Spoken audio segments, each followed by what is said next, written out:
Do you support the return of elected school board for governance of the St. Louis Public Schools?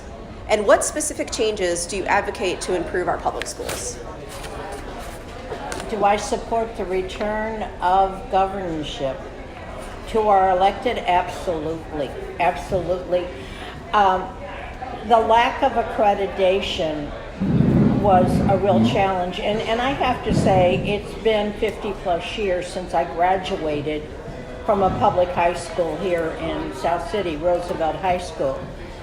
And we got a terrific education. There are people in my class, Commandant of the Marine Corps, several judges, attorneys, a few millionaires. Diane Osana of Brokeback Mountain fame, she co-writes with Larry McMurtry. Just a lot of people who've done fabulous things with a public school education. And over the decades, it's been deliberate, not just in St. Louis, but throughout the country, that our urban city schools have deteriorated. I was really excited that at the two, Dr. Roberts and Donna, I'm blocking on her last name, were elected, because these were mature women with experience with the education, and also a real zeal for improving things. I would like to know, I do attend school board meetings when there's not a conflict with something else, but they're budgeting, where money is going. Years ago, I went to the city school warehouse and people were sitting around. That bothers me. They're getting paid an hourly wage or a salary to sit around and do nothing. On the other hand, I have friends who have taught in the public school system, and I can tell that they were very devoted to what they were doing. But good oversight. Now, I know several of the people who were appointed, and I think well of them, but I think that we need to allow our current elected school board to have the authority to make the decisions rather than be like figureheads, very much so. I think the main thing is looking at the budgeting. A lot of teacher in services, a lot of support. My undergrad is elementary ed with a cognate minor in early childhood. I can't last in a schoolroom because my bladder is not a teacher's bladder. People don't know what you're demanding to have a teacher in that classroom almost nonstop. And there may be a little prep time, probably not. And teachers buying supplies for their classroom. I mean, it's not unique to St. Louis. But I do believe that we've got some really sharp people on our elected school board, and I think it's time to let them have the opportunity to lead. Excellent. I meant to start with thanking Michaels for having us. Hey, Michaels. What made you select Michaels as your location, by the way? Okay. It's close. Yeah. You know, I looked and I thought, well, I'm right around the corner off of McCausland and Dale. Uh-huh. It's just that it's a challenge because Dale and Mitchell are both uphill in this weather. Yeah. And I decided it would be easier to come Mitchell to Manchester, and that's what I did. Whew. And then we had snow, and it was slippery snow. Yeah. So, well, Michaels is great, and everybody should go to Michaels. And it's in the ward, which we appreciate. Yeah. Okay, so heavy hitter, right, for the St. Louis school. So I appreciate that. And then, kind of on the same, what kind of reforms would you advocate for the St. Louis Metropolitan Police?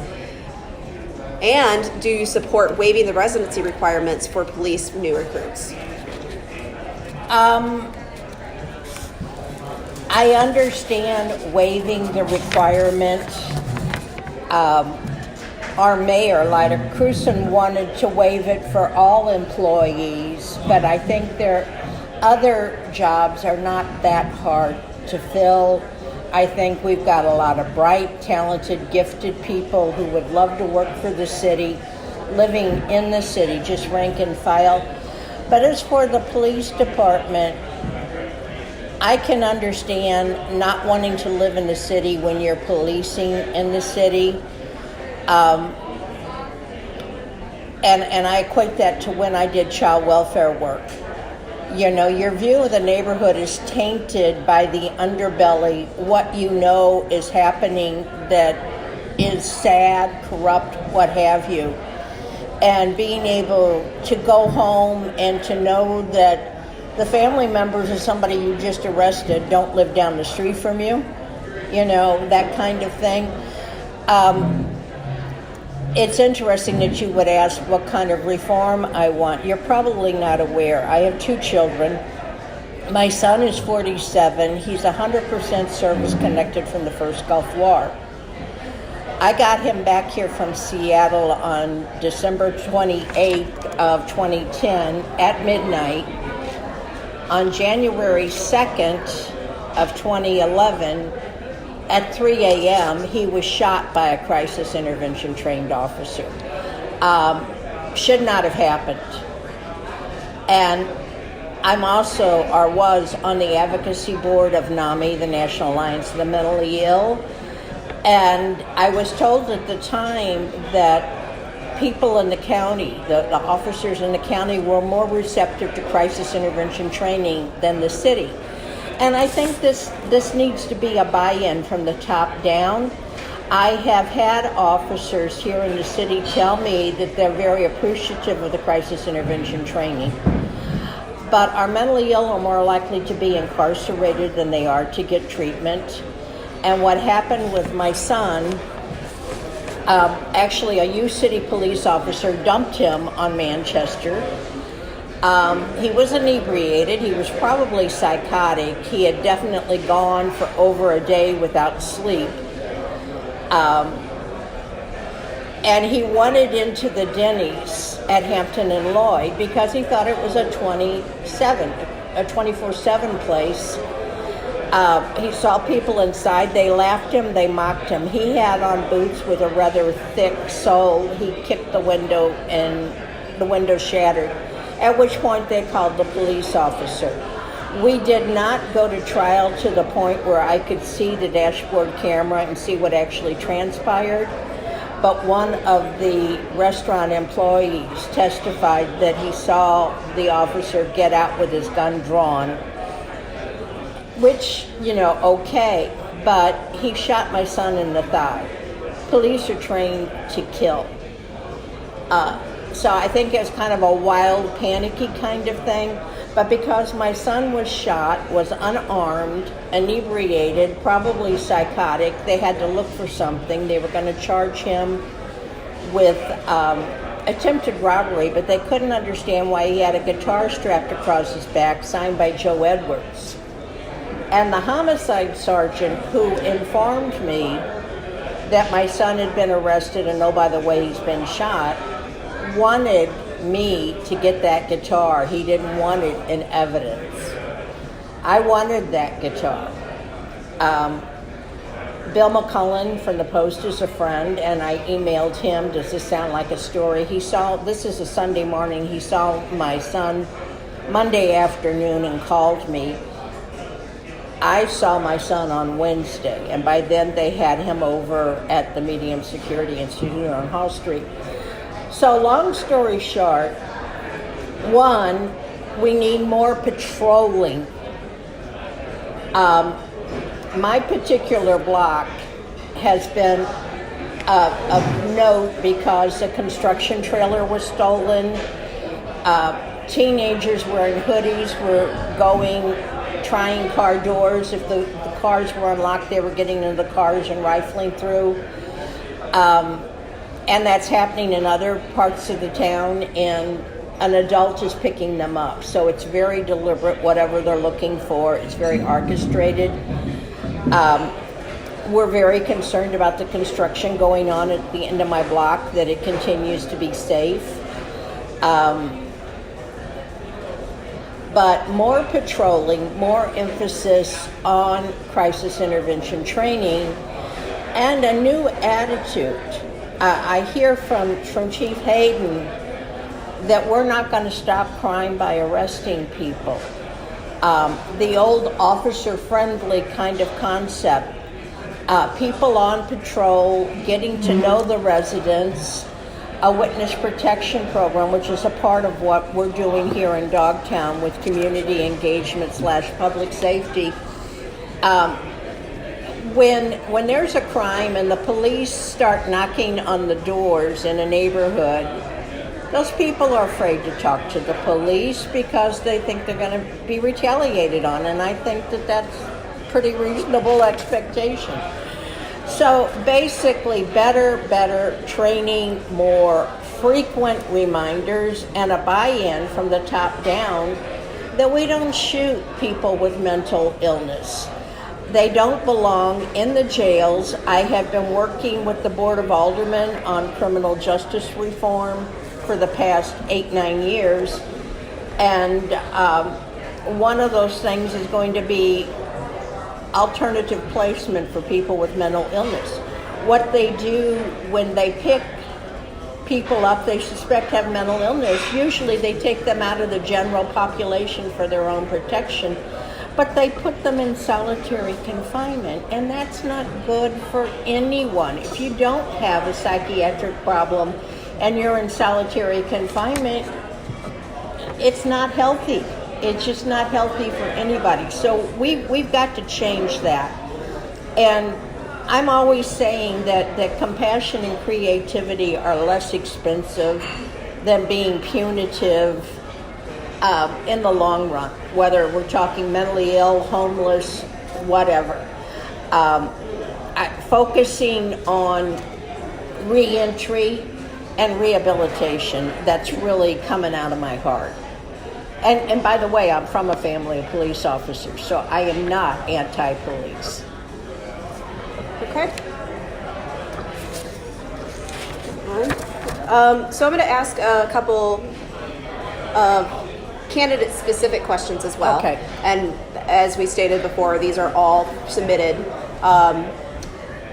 So can you speak to your relationship and history with the other candidates, including the reason and outcome for lawsuits, and what you will do to bridge that divide if elected to work with Lori and Tom and the people of the 24th Ward? Can you repeat that question? Sure.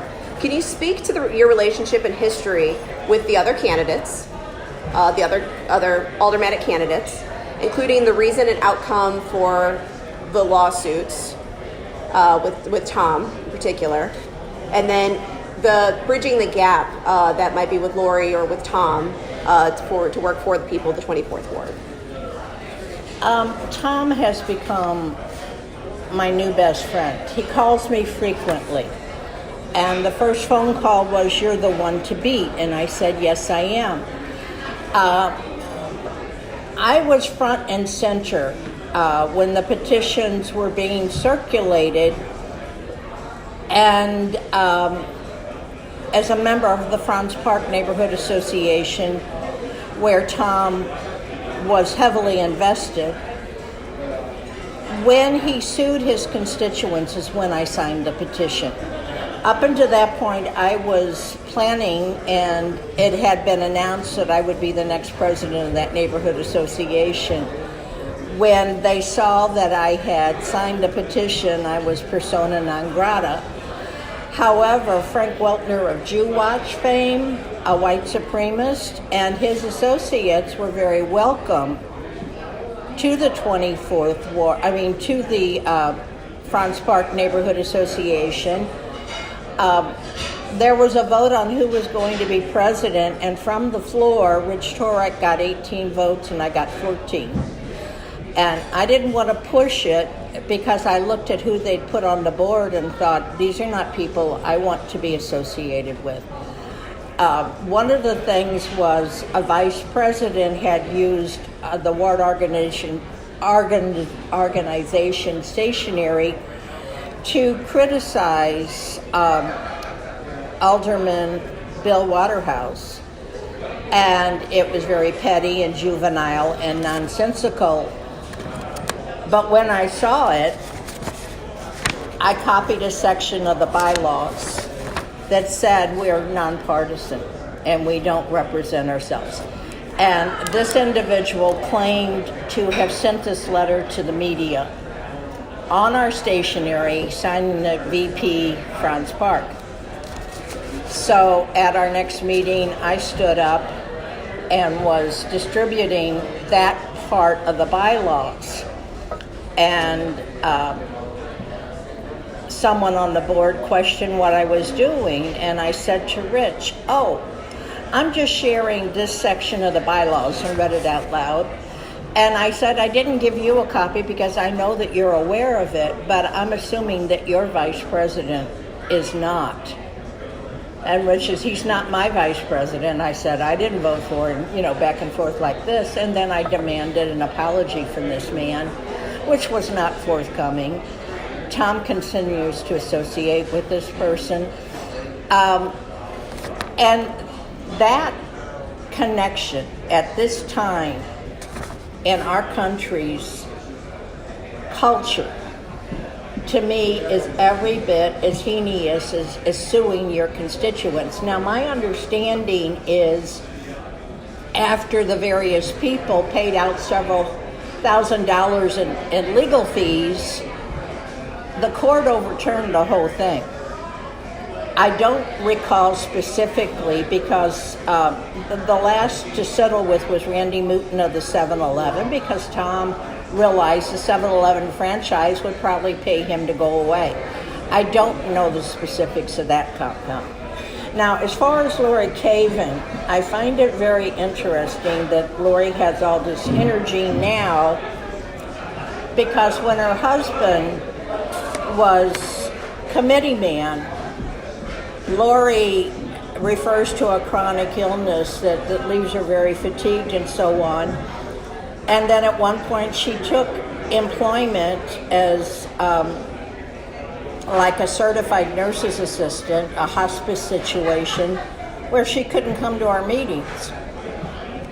But Steve had resigned, and then Lori resigned. But months went by where she didn't turn over anything to do with the checking, and we had close to $1,000 in the account. I talked to MEC, because we were just hamstrung. We couldn't do any financial business because she had our checkbook. The Missouri Ethics Commission told me to form a new organization, so we dropped regular from the regular Democratic organization, and we're simply the Democratic organization. A certified letter was sent to Lori for small claims court, and she didn't receive it. And then a sheriff's deputy was to serve her and somehow couldn't locate her. But the day of court, she showed up, and the day before, she had donated this amount to a not-for-profit. And she misrepresented herself to the judge, saying, I was really worried because one PAC can't give to another PAC. 2 weeks later, that ruling was overturned with Missouri Ethics. And when I talked to Missouri Ethics, they were saying, we don't enforce it.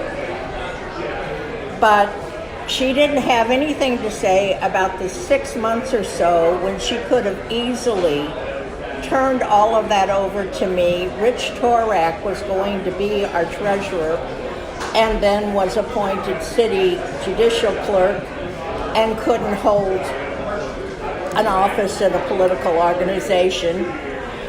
But we met her on a Saturday morning, and she was very abrasive. What is she doing here? Well, I'm the elected official of this organization, and the bank didn't want to get into anything because obviously there was some friction. So basically, I am telling you that Lori Caven, who wants to campaign on the fact that Tom Powers sued her, and then she did absolutely nothing with the Democratic organization for years other than to be a part of OFA, telling me she was done with local politics and has this mysterious illness that comes and goes, lied, and took the money deliberately. I have plenty of emails. I decided, okay, let it go. But I've got the emails if anybody wants to see what the judge ignored, because she was saying MEC said one PAC can't give to another PAC. Why she did it, I don't know. She said, you don't have a legitimate organization, and I thought, I have a board here with me that says otherwise. I have membership, and I don't know what started her off. I can tell you that in the 8 years that I've been a committee woman, there have been sharp elbows all around. The very first time I led a ward meeting, a man my age stood up at the back and said, why is she leading the meeting? Objecting to the fact that a woman was in leadership. I find it very ironic now that you think other people are progressive, but although the people in the 24th Ward Democratic Organization at that time elected me almost unanimously, somebody else nominated herself and had her vote and somebody else's vote, and I got all the rest of the votes. People my age found me too progressive. So I'm here to tell you I am a progressive. I've been a progressive since the days we were bleeding heart liberals. And I can't explain Lori's motivation, but I know that it was based on falsehoods.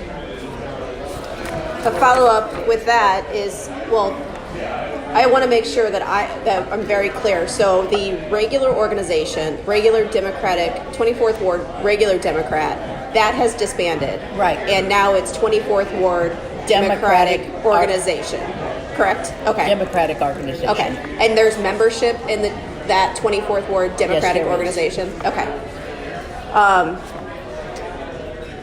That being said, so then there was a follow-up to all of that. How would I work with them? Well, yeah, so how would you work with them for the people of the 24th Ward and the many differences with Danny to work together successfully, your fellow committee man? My appointed committee man. My appointed. There will be an election, and should I become alderman, Danny is in a position to appoint a committee woman. They both still have to face an election. And that's in 2020, correct? Right. The reality is that Danny betrayed me, and you know what transpired. I still don't know why your husband chose to behave the way he did that evening. Keep in mind, I was a young single mom in the 70s working at the VA, subject to constant harassment. And it wasn't coming from the veterans, it was coming from other employees, and there were no safeguards. It was nothing for me to have to walk into an office and see a nudie calendar on the wall. It was nothing for them to make suggestive remarks.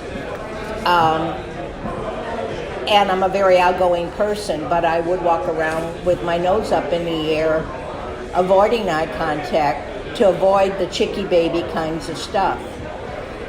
People touching me without permission is a biggie.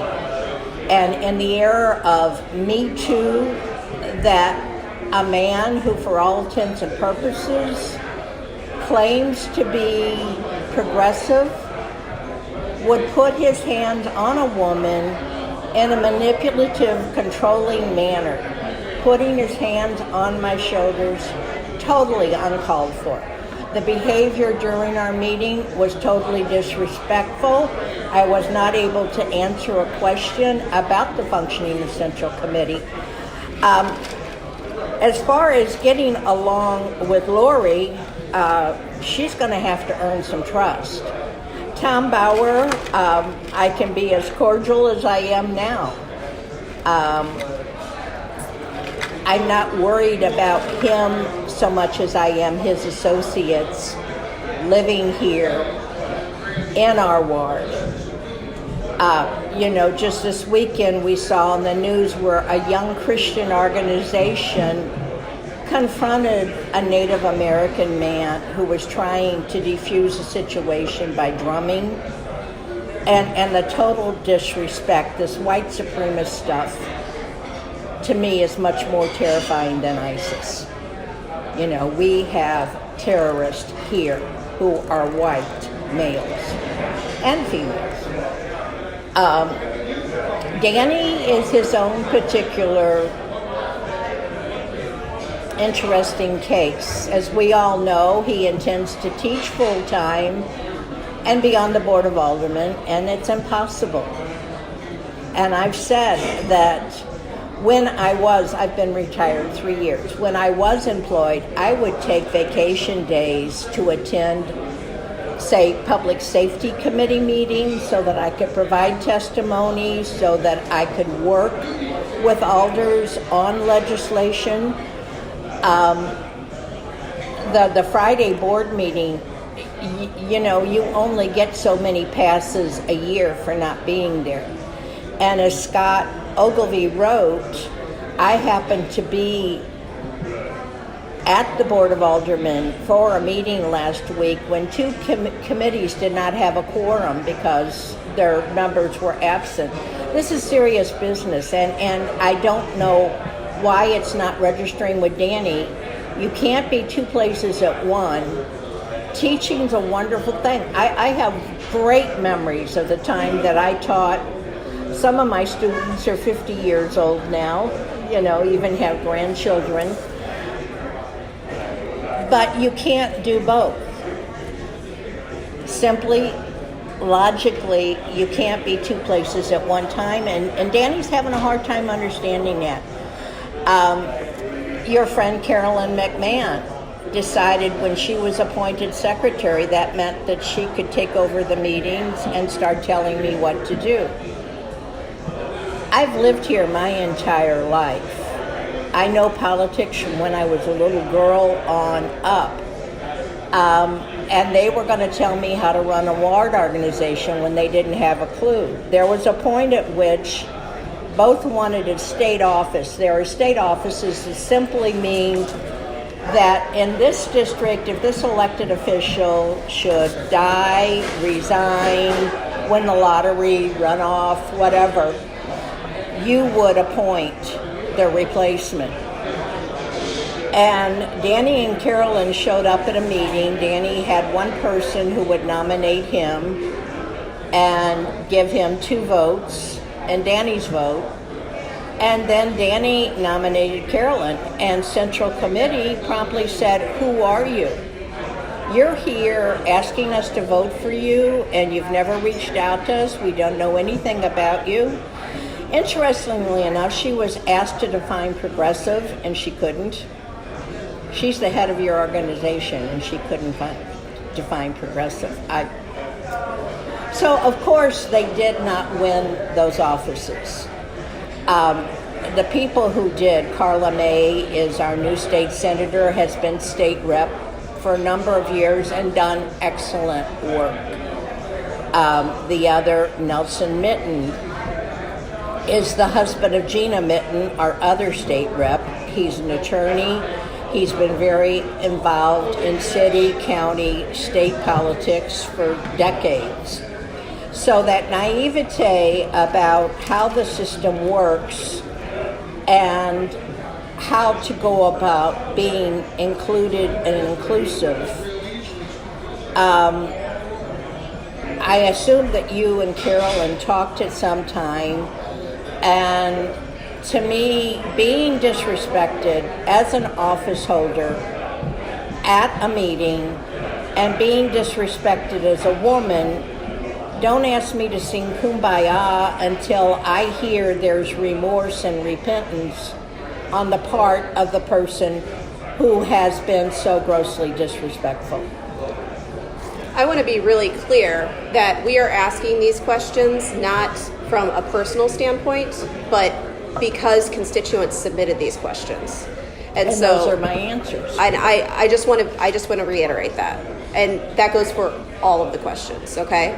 So I appreciate that your honesty and those are your answers. I just want to make sure that we are all very clear on that.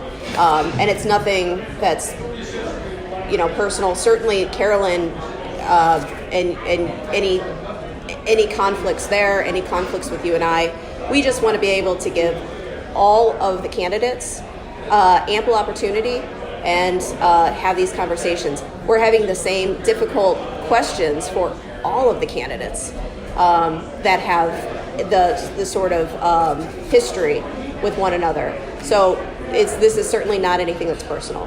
But I'm glad that we are able to have them and educate the constituents. I mean, that's and the I've point never of it. considered that you and I had a conflict. I understand that. So we are going to go back to some of the questions that we're asking all of them. Okay. One of them that was actually asked probably 6 times is, what's your stance on abortion? Yes, and what will you do to work to protect seeking those that are seeking an abortion as aldermen? Well, you are probably aware that Planned Parenthood is the only place right now that women can come to for reproductive health care,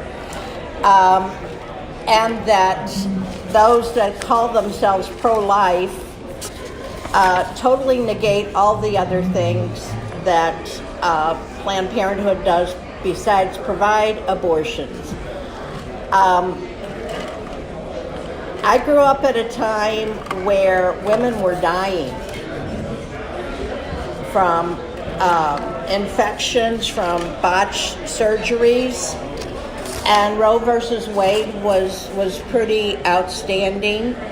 I have always supported a woman's right to choose.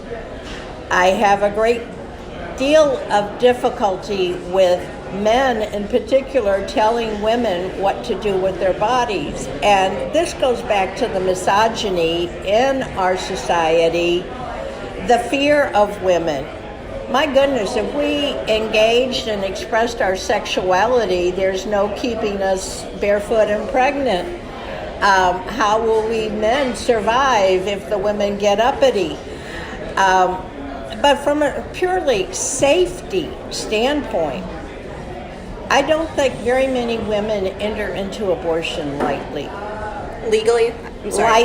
Lightly. Okay. I think it's a tough, between a rock and a hard place kind of situation.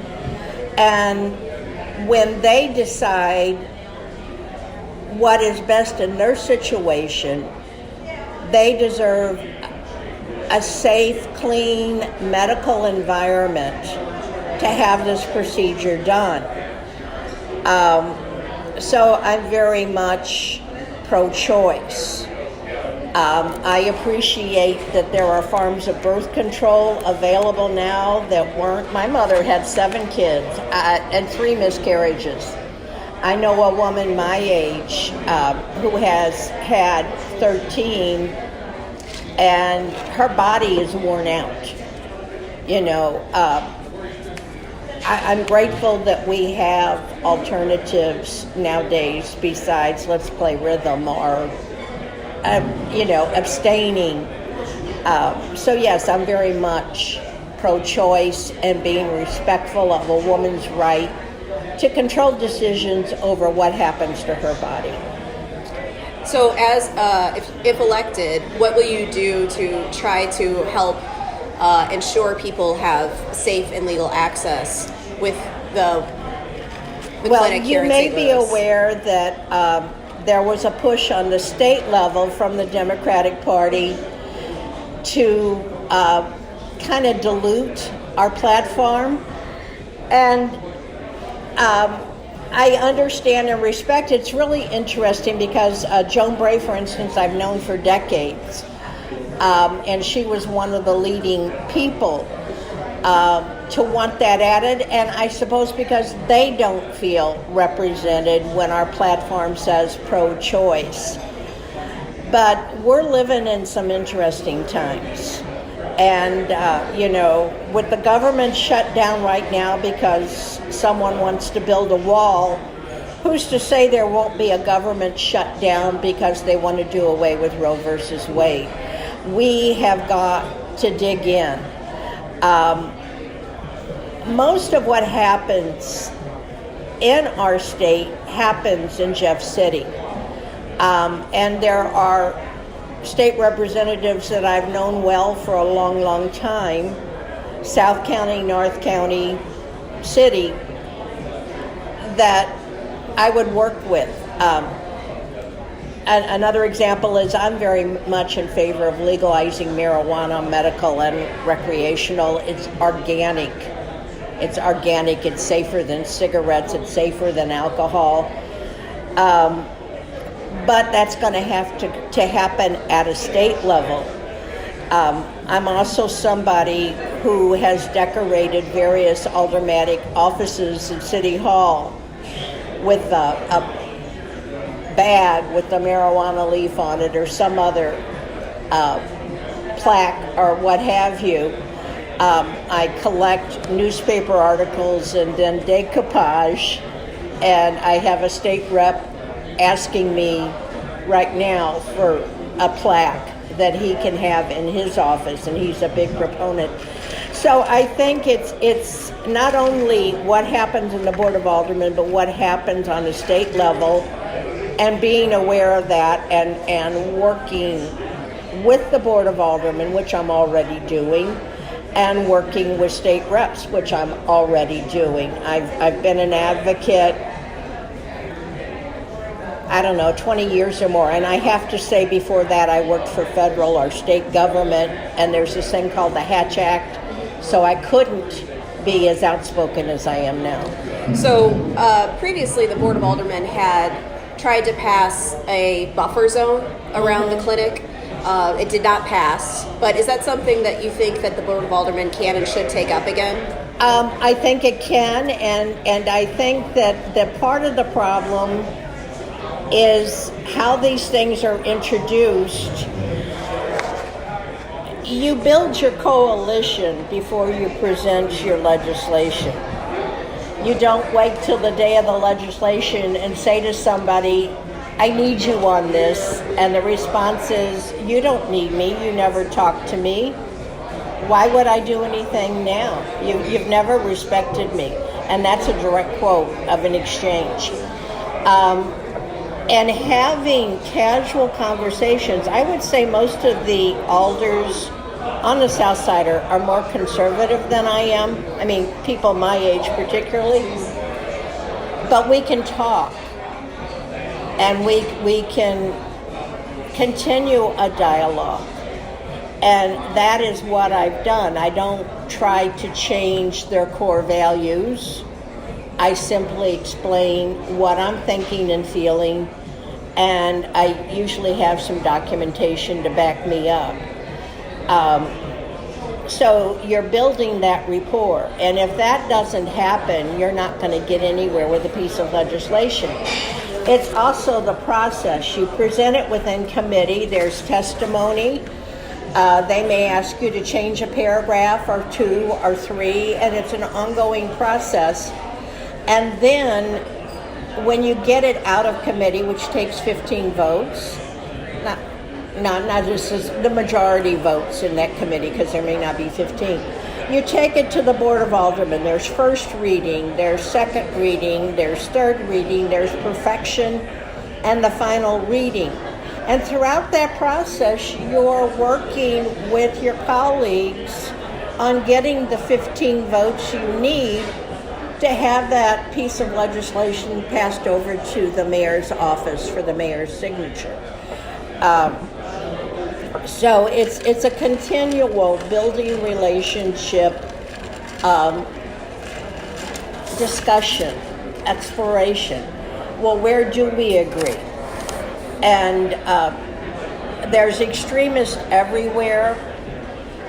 There are some who call themselves pro-life who would never sit down with somebody pro-choice and say, well, what can we do that we can have fewer abortions? Well, let's provide birth control. Let's provide sex education. Let's stop shaming and blaming and help young people make some healthy choices for themselves. You know, that business of carrying an egg around so many days, 24/7 in high school, to show this is taking care of a baby. You can't go, oops. Yeah, I remember that. Yeah. It wasn't an egg, but they got more technologically advanced and probably more annoying and louder than the egg, that's for sure. That's why I have puppies and not children, I think. Okay. So, do you believe our ward is becoming gentrified? And if so, does gentrification affect the character, safety, and financial benefits losses of local businesses? I didn't hear the last part. So the whole thing is, do you believe our ward is becoming gentrified?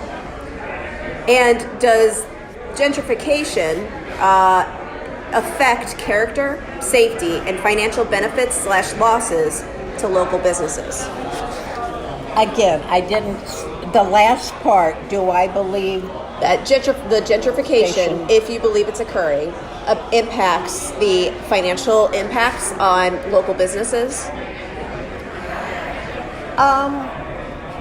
I think probably from that standpoint, people who have more money can eat out more frequently, can socialize at bars more frequently.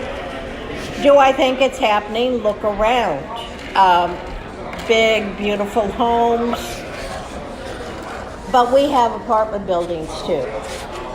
We have several. Now, a concern is the apartments down where the lumber yard used to be. Where are these people going to park? If we're having a Fields grocery store, are we all going to be able to afford to shop there? I don't know the answers. Looking at parking, are people going to be discouraged at that hub of Clayton and Tam where we have so many fine establishments because they can't find a parking place and go elsewhere to eat, or to socialize? And then just your plain rank and file. A friend of mine who's running for alder over in the 8th Ward wants tax credits for people on disabilities and the elderly. I talked to someone yesterday who can't understand why her little 800-something square foot house has a personal property tax twice some of these luxury homes. And they may have gotten some TIF money, I don't know. But all of that needs to be looked at. I am very much an advocate of affordable housing. Diversity, I absolutely love diversity in a community, and people from different economic levels have different insights to offer.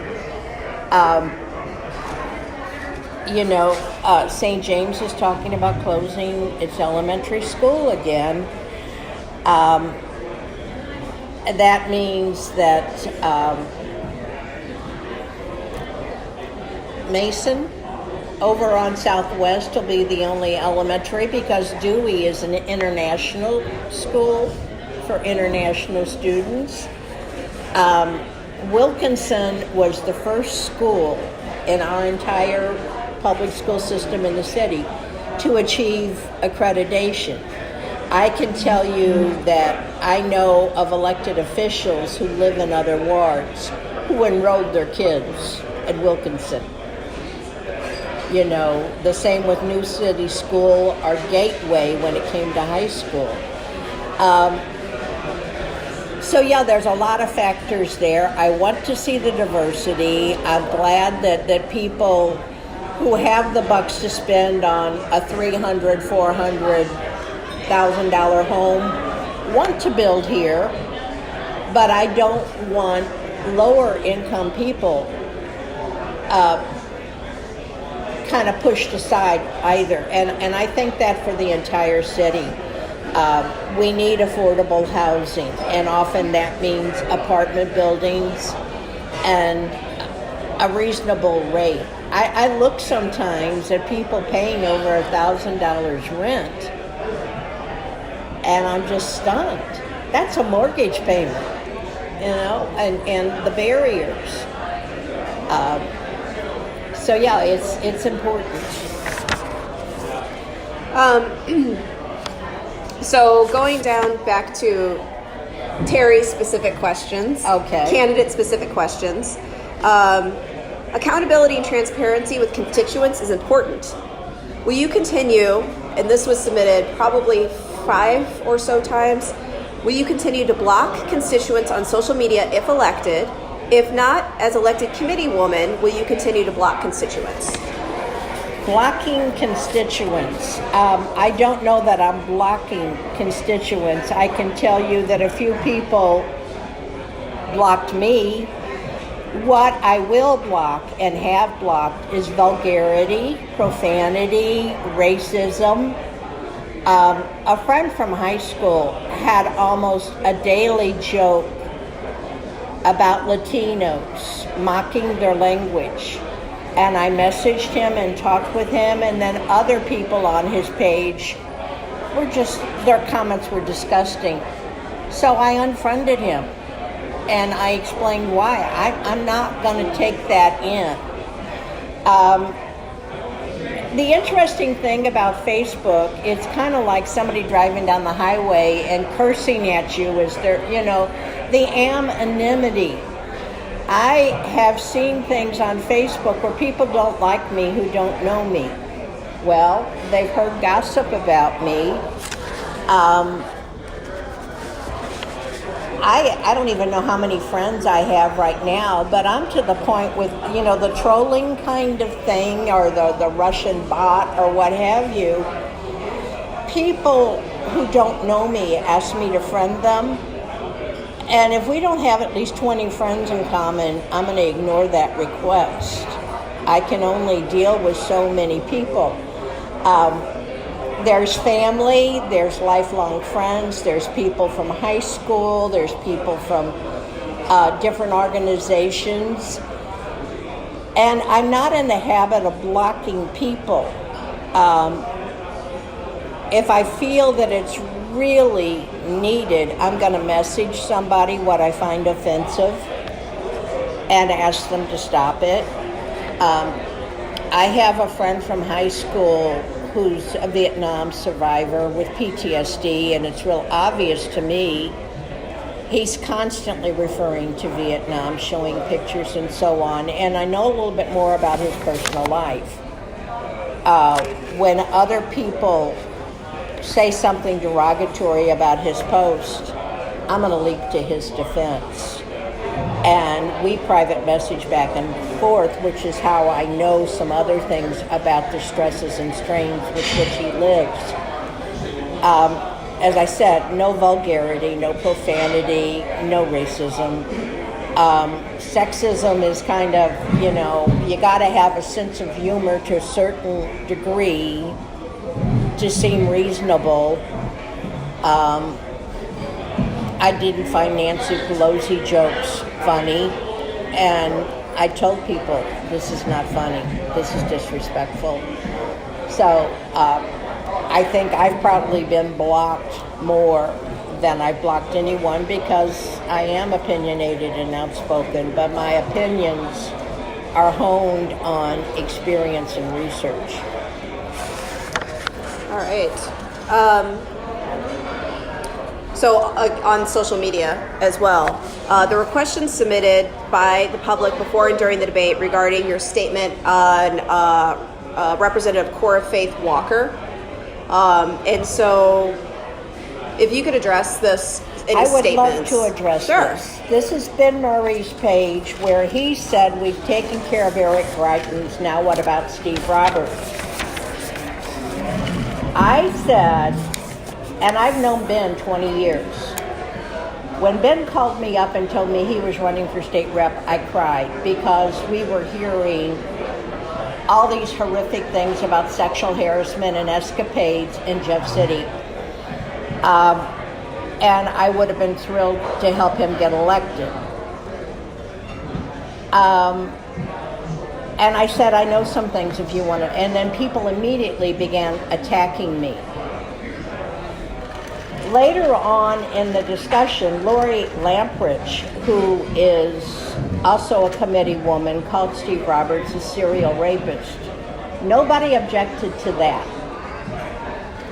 But as it went on and on, I said sarcastically, oh, those sluts, they be so misunderstood. And what I was referring to is negative campaigning. Back when Lewis was running for mayor, Lewis Reed, Ben had a recording of a Bob Romantic, if you all know who Bob Romantic is, a shock jock, of kind of a bizarre person. But Lewis had been on his show, and Bob Romantic began to say some unkind things about Megan Green. And I know Lewis. I have said things to Lewis that get the same nervous chuckle. He was not laughing in agreement. In fact, he told me he was waving his hands, writing a note, doing everything but out saying, Bob, stop. If I'd been advising Lewis, I would have advised him against going on next show. But they got a lot of mileage out of that. At the same time, and I was not in favor of the football stadium. I didn't think it was a good deal for the city. And Stan Kroenke has shown us since that it wasn't. He had no intentions of staying here.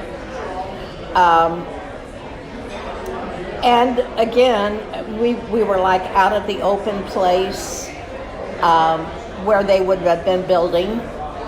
And I remember Chris Carter Jr. asking me to take the mic and make some comments.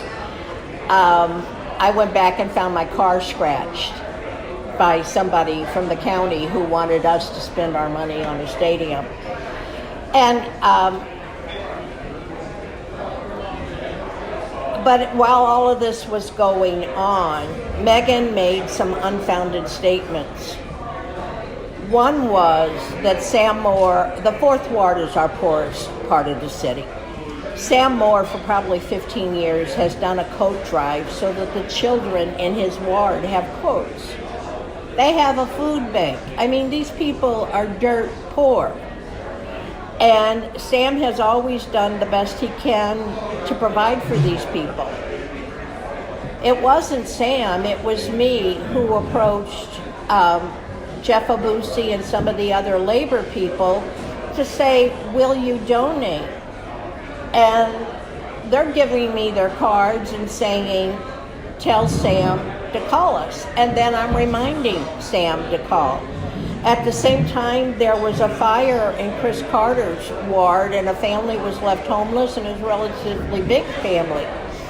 And I said, Chris, we could get labor organizations and come and do labor for free, take one of these dilapidated houses and get it up to code. And he was afraid to do that because of what Megan said about Sam Moore being bribed by Coates. Someone apparently approached Ben Murray and said, can you get her to pipe down? We won't put so-and-so in the race. And she went to the Post-Dispatch and said, my loved ones are being bribed, are threatened, without talking it over with Ben. That seat went to Peter Meredith, who's doing a bang-up job. But this negative campaigning, the half-truths, was what I was objecting to. I wasn't talking about Corey Faith Walker. There is a defamation lawsuit that I think is in court right now from Steve Roberts to Corey. Steve has been elected the head of the Black Caucus of the state reps, and Corey resigned from that Black Caucus. I've heard some of the he said, she said. I have opinions, but what I was saying on that page was been more negative campaigning. And to me, the day before, Ben had said Kimberly Ann Collins was running against Steve Roberts for state rep. And Bennett said, Kimberly Ann, she's the real deal. And then that day, he's choosing to attack Steve Roberts. Lori Lamprich is calling him a serial rapist. That's slander. She doesn't have evidence. And as far as Cora Faith Walker and Steve Roberts, Cora's an attorney. She didn't follow proper procedure. And what she did was write a letter to the head of the Dems in Jeff City demanding that Steve not be seated. And then the police investigated and found nothing that was credible evidence. So we have that, and we have a defamation lawsuit. We have a vote of confidence on the part of state reps for Steve Roberts, and Cora continuing to be whatever Cora is. I was not calling anyone a slut. I was reminding Ben of negative campaigning. So I'm really glad people are giving me an opportunity to correct that. So, that one. During the Young Dems meeting, at their where all of the constituents from all of the wards that are up for election came out, all 5 of our candidates were there, and they all spoke. You, of course, were one of them. And the feedback was overwhelming that nobody had, from the 24th Ward, had a great answer for race relations and how we can plan to improve race relations in the city. So we are obviously not on a time limit like we were certainly at the Young Dems, but I wanted to offer that as an opportunity for every candidate to kind of go into a little bit more depth, because there was just that feedback that it's kind of like we don't get it. Well, I would say, first of all, ask our current African American alders what they think of me. Ask our current African American committee people what they think of me. And they will say she's with us. I have gone over on the north side to help with cleanups, to help with programs. I went all the way out to Delwood. In fact, that was the first phone call that made me late today, was my friend from Delwood. I managed her campaign. Now that means driving from Dogtown out past the airport several times a week to help someone in her campaign for state rep against a family that's pretty well entrenched out there.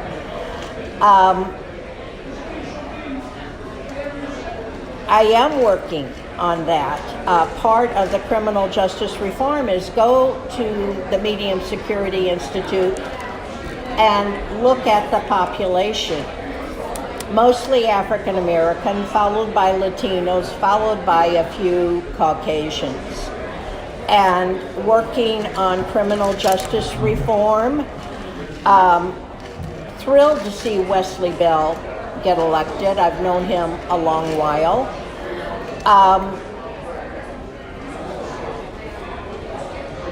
How people are treated for the same infraction, and it's over and over and over. There are constantly examples on Facebook.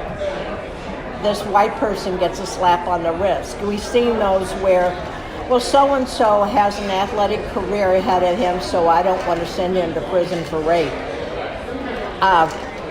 Talk to the Innocence Project about how many African Americans have served decades, maybe even died, maybe in prison, or were executed for a crime they did not commit. I'm very well aware of racial diversity and racism and its impact.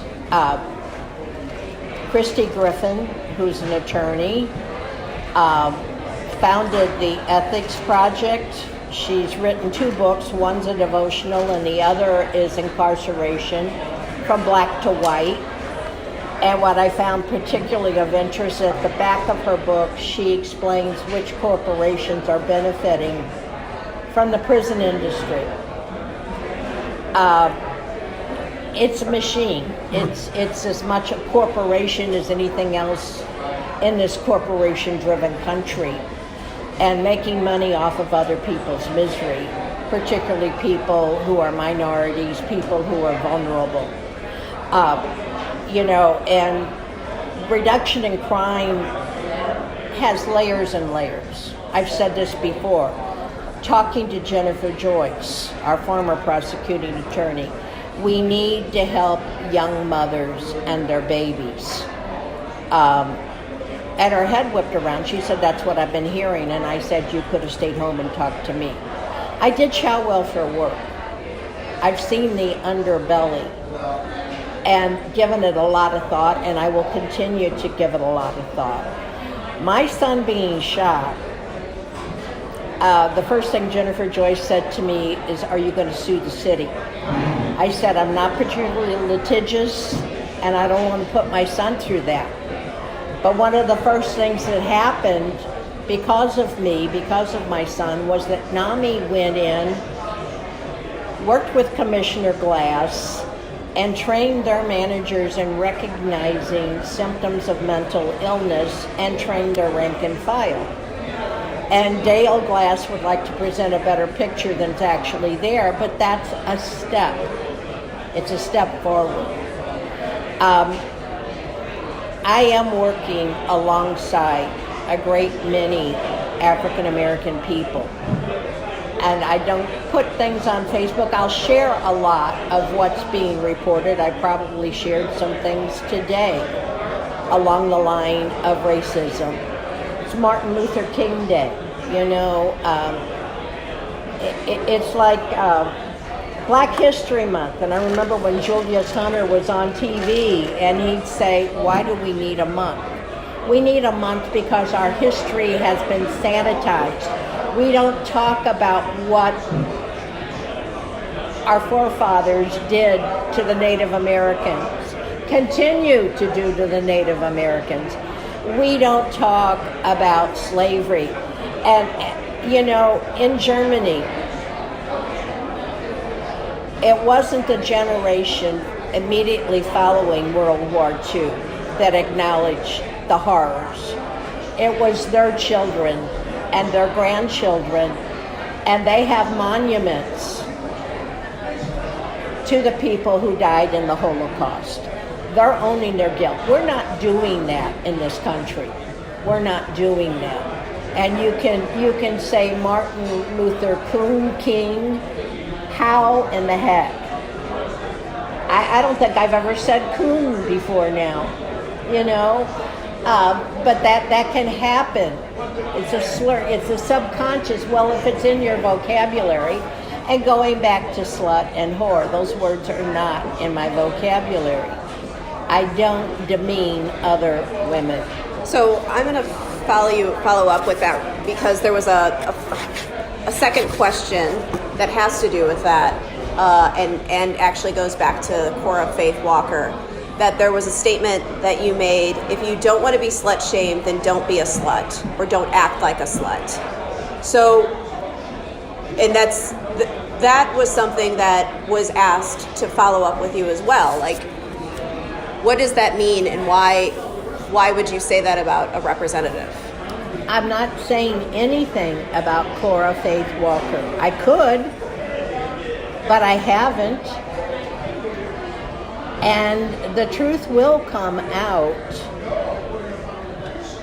And yeah, you know what I find, regardless of worldview, people ignore facts if they don't line up with what they want to believe. We had a Central Committee meeting about the time that Danny's brother was dying, and Danny showed up at the meeting. And Danny had misread that you can only have 2 proxies. That meant you could only hold 2 proxies at a meeting, somebody else's excuses. So he could have easily spent that weekend with his brother and his family, but he showed up, and I sat there by him, hugging him, holding his hand, and a woman came to our meeting with her cell phone, live streaming, didn't ask permission, and several people objected to it. And one was Mary Intrup, who is an attorney, and she said, I didn't give you permission to record my image. And she said, too late, the horse is out of the barn, I was live streaming. But she looked at me and she said, and you called my best friend a whore. All choked up, and I'm like, I don't know who you are, I don't know who your best friend is, and I've never called anyone a whore. By the time I got home that day, Sarah Finsky from the RFT had already called wanting to talk to me. And I mentioned it to my brother, and he said, no. Then I was at City Hall, and I mentioned it to a couple of people a couple days later, and they said no. You know, you tell her the sky is blue, she's going to say it's green, purple, and orange. That's what you said. So it was a no comment, but there was an article very derogatory about Central Committee, very derogatory about me and other people who called for a closed session. I was on the bylaws committee. We had had a meeting the week before, and we had agreed we would go to closed session, executive session, in discussing our bylaws. Instead, Bob Hagelman, our chair, caved and let them sit there while we were talking about all of this stuff. So that's in the RFT, and then somewhere along the line, I picked up the St. Louis American, and their political eye had this very disjointed thing, and it wanted Steve Weber, who was the state chair, to demand that Rob Stelzer and I resign for our illegal activity. And I called Chris King, whom I've known a long time. I've had editorials and letters to the editor in the American. I read yours, yeah. And he got very officious, and he said, well, you know, we'd be happy to have your input. 2 weeks later, a very condensed version was published, which said, asking for executive session is not illegal. There was nothing illegal about what we were doing. And I do think as a body that we should decide whether an outsider is live streaming what we're saying. Because you can see over and over, things are taken out of context, a mountain's made out of a molehill. It's okay for this committee woman to call Steve Roberts a serial rapist with no facts, no evidence. Nobody said a word to her. But I remind Ben, this is negative campaigning. So the Board of Aldermen Friday meetings are now live streamed. Yes. And do you support that? I always have. I know I personally watch them quite often. So you do support that? So that transparency and... Oh, I should be saying yes instead of just... Yes. Okay. In fact, I wondered if there was a way that we could do that. Because again, somebody who's not a part of the organization comes in and films, and they can cut and splice. They can decide what they're going to emphasize, where the live streaming, and there are reporters, the same reporters, week after week, there, listening, interviewing, usually alders afterward. And I've attended a lot of those meetings. Frankly, Friday meetings are generally kind of boring. Yes, they are. The committee meetings are much more interesting because you're hearing actual testimony. You're watching whatever this proposal is develop into legislation, and you can have input into it. Do you support all of the committees that are not in executive session to also be live streamed? In that, I don't know, not live streamed. They're recorded. And I don't know. Well, I don't know that they're live streaming so much as they tell you which cable channels are carrying the meetings. And yeah, you can. I don't know the details of that because I've never tried to watch a committee meeting. Right. I more like attend them. But I know the same cameraman from City Hall is there. Yeah, I think it's more of a question of do you agree with that transparency from both committee and then the Board of Aldermen? Absolutely. In fact, what I have been saying, something I suggested to Scott as we were meeting on this community engagement public safety, Joe Vaccaro over in the 23rd Ward does an email blast of crimes, what's happened, has somebody been apprehended, we'll remind people when the court date is if they want to go. And Scott said to me, I'll leave that up to the next alderman, to do that. And I think that's one way of being transparent, letting people know what's actually going on. Something I know, because I was married to a police officer, God rest his soul, is that places like Ladue, Chesterfield, Clayton, the officers go door to door informing the households. It doesn't show up in the press. It's been a few years back that Warshoe students clamored for them to publish in their student newspaper when crimes were occurring. Now they send them a text, but you need to know what's going on. And as far as legislation, I still have questions. I was there on the privatization of the airport, and John Collins Muhammad had a very passionate speech to make about why he wasn't voting to get this bill out of committee that would say the public gets to vote on this. And he said, where were you when it came to ward reduction? Because basically our millennial progressive alders are for ward reduction, and most of the other aldermen are not. One of the reasons why I want to be an alderman is to make sure that it's a fair, equitable process. I took a picture of the entire city ward map, and I'm boggled. I don't know how they're going to combine wards and get 28 down to 14. Just geographically, I don't know. But wanting it to be equitable and being somebody who's not going to ignore.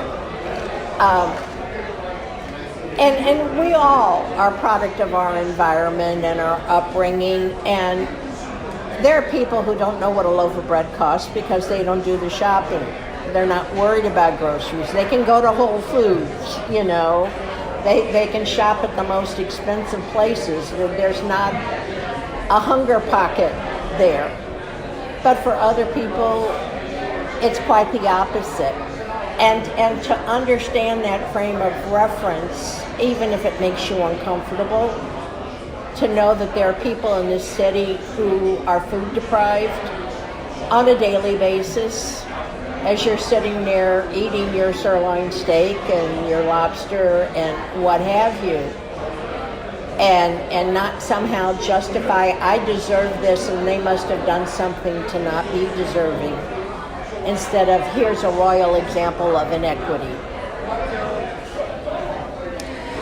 Right. So, last question, and then happy birthday, by the way. Oh, thank you. So it's Teri's birthday, and she's very kind to have spent so much time with us. So we'll get down to the last question, and we'll let you go and celebrate your birthday. But if you are elected, are able to accomplish your goals in office, how will the ward and the city be different in 10 years? And if you could list specific changes, that would be great. Well, we're going to see more affordable housing. We're going to see more development. We're going to see stronger public city schools. We're going to see a dramatic decrease in crime. There are so many things. You know, right now with the homelessness, light is appealing to churches. And we have Kathy Daniels and the Pot Bangers. We have Mocha Bees. We have Carolyn's organization, the Atheist Group. A lot of people doing what they can, where they can. But getting past the resistance from city officials to actually taking care of our homeless, and that would include what we call wraparound services. That's an old term from child welfare. You don't, you know, we had a guy a year ago who was homeless, and I and another man from the ward met him at Courtesy Diner and fed him. John. Huh? John. Yeah. Yeah. Well, for some reason, we stopped off at my house, and John was sitting there while I was doing something, and he fell asleep. And all I could do was put a quilt over him and let him sleep for hours. We were meeting at the Iron Turtle. The people there interviewed him, wanted him to come back because they would have hired him as a porter, given him clothing, given him food, probably would have helped him find a place to sleep. He made excuses. So in the coldest of the cold, several of us paid for a night at Red Roof. That's $60 a pop. I talked to Scott. Scott paid for 2 nights, and I was like, no, Scott, I want something more permanent. And then he didn't want to go back to Red Roof because he needed a shower and shave, which meant he wanted another night at Red Roof. I drove him out to where Kathy Daniels was. He didn't want to be at a shelter.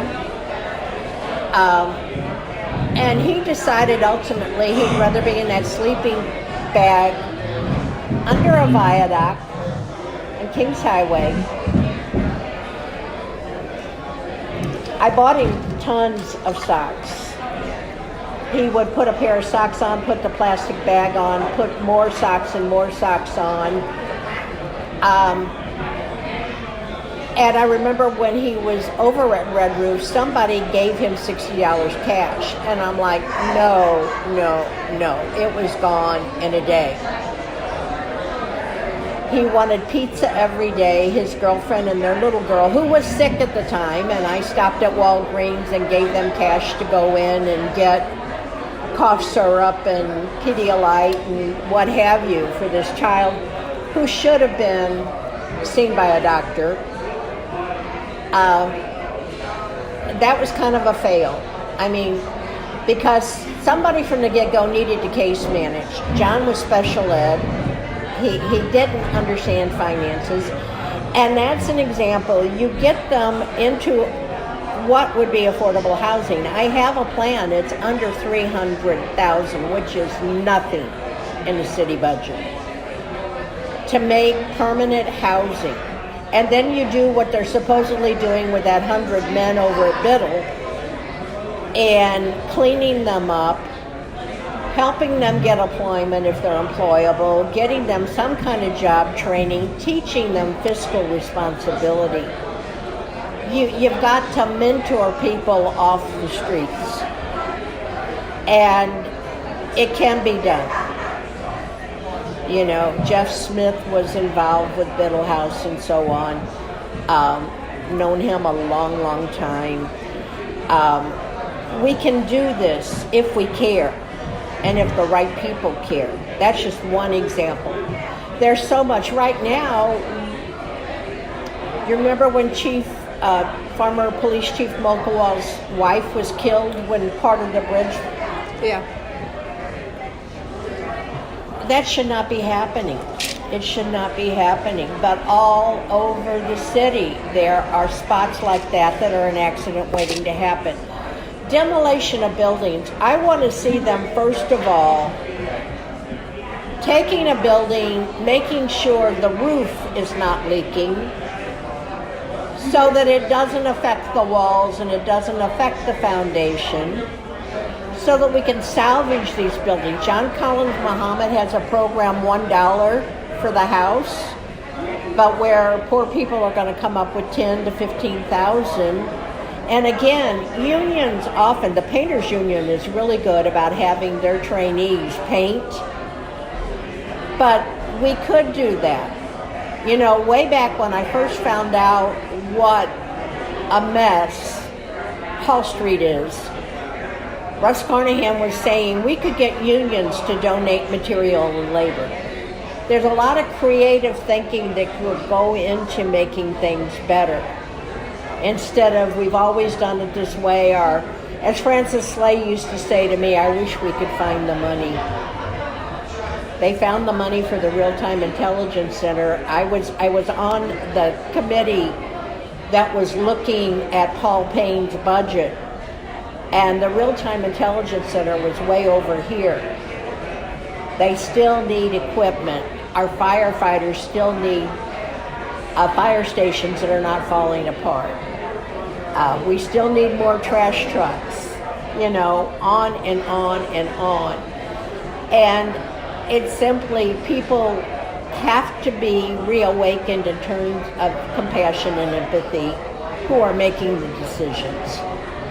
So I don't imagine I will be in Alder for 10 years. I don't foresee, I don't have a clue how we'll go from 28 to 14. But I want to be there to make sure it's equitable. And it's just common sense. What happens on the north side of the city impacts us, and we need to wake up and realize it. You know, what happens in other wards.